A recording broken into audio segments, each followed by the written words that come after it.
c'était important d'être là pour lui rendre hommage, mais éternel. Je pense que mon meilleur souvenir, il n'est pas footballistique, il est humain. C'est ça le meilleur souvenir. C'est-à-dire que la plus grande leçon qu'il ait donnée, c'est qu'on peut partir de pas grand-chose et construire quelque chose de magique. Voilà, c'est tout ce qu'il a eu entre les mains, il en a fait un Éden. Et pour moi, c'est le plus important.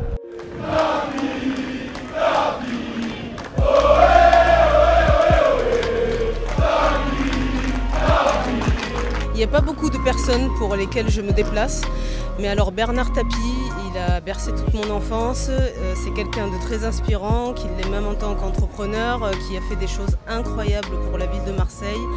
Et malgré ce qu'on peut dire sur lui, il a toujours embêté ceux qui le méritaient, mais ceux qui ne le méritaient pas, au contraire. Il a su les fédérer et les rassembler. Papin, Chris Waddle, Basile Boli, pourtant je ne suis pas très foot, mais même ça, il a su nous fédérer aussi et nous transporter dans cette passion. Et je crois qu'aujourd'hui, la bonne image que j'ai du foot, c'est aussi grâce à lui. Je pense qu'il a su toucher toutes les générations et il a touché à tellement de domaines en même temps, politiques, artistiques, sportifs, qu'il est partout. Il est partout et quelles que soient les générations aussi, forcément, ça inspire.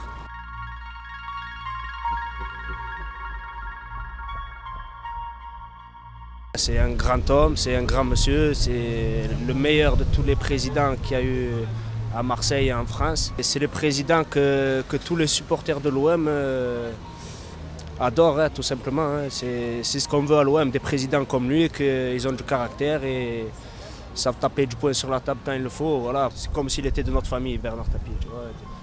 Voilà. C'est le boss.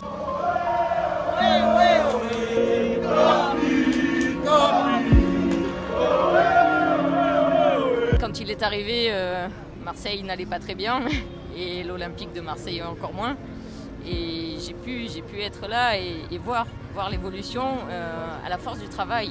Et ce qui me touche aujourd'hui et ce que j'ai envie de dire, surtout en venant ici, c'est que cet homme a réussi beaucoup de choses, mais il savait toujours baisser le regard, regarder vers les gens les plus modestes et leur dire que les possibles étaient accessibles pour eux aussi.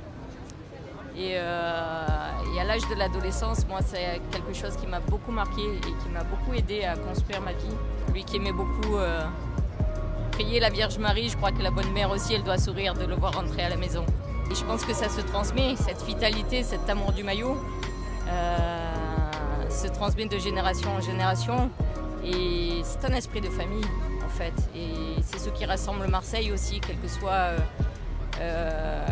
la classe sociale, encore une fois, quelle que soit la religion, quelle que soit la culture. Quand on est au Vélodrome, on est une famille et on va tous droit au but.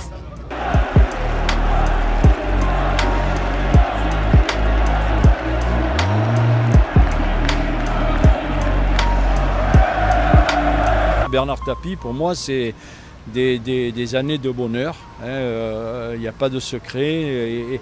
Et dans ma vie personnelle, ça restera 3 jours magnifiques, les plus beaux. 3 jours qui resteront gravés dans mon cœur, mais d'une manière extraordinaire. La preuve, c'est que je suis là sur le parvis au stade Vélodrome. J'ai toujours en mémoire la remise de la coupe sur le stade, les 17 heures de voyage en car à l'aller, les 17 heures de voyage au retour. Voilà. La proposition qu'avait fait à l'époque Bernard Tapie de montrer la coupe à l'ensemble des Marseillais qui étaient présents, les 40 ou 50 000 personnes dans le stade, on a eu une deuxième force de crier, d'applaudir, d'être dans une joie immense.